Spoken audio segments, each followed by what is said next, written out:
પાદરિયા સાહેબ વિશે હું એટલું જાણું છું કે પાદરિયા સાહેબ નરેશભાઈને સમર્પિત છે અને એ નરેશભાઈ કે એટલું કરે એવા માણસ કે સરદારધામ 5 લક્ષ્ય બિંદુ ઉપર કામ કરે છે. એના અનુસંધાનમાં સરદારધામે રાજકોટમાં સરકારી એન્જિનિયરિંગ કોલેજની સામે સરકારી જમીન વેચાતી લીધેલ છે અને ત્યાં 15મી ડિસેમ્બરે ભૂમિપૂજન કરવાના છે. એના અનુસંધાનમાં હવે જુદા જુદા કાર્યક્રમોને રિલેટેડ બધું થતું હોય, હાલતું હોય. હવે સરદારધામ ક્યારેય કોઈ સંસ્થા ઉપર વેરભાવ કે ઝઘડા કે એને કોઈ આરે કાંઈ ખરાબ રીતે લેવા દેવા કે એવું કાંઈ હોતું નથી. એટલે એ વાત હું સ્વીકારતી નથી.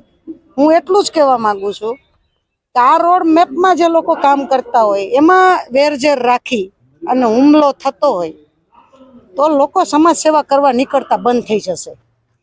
તો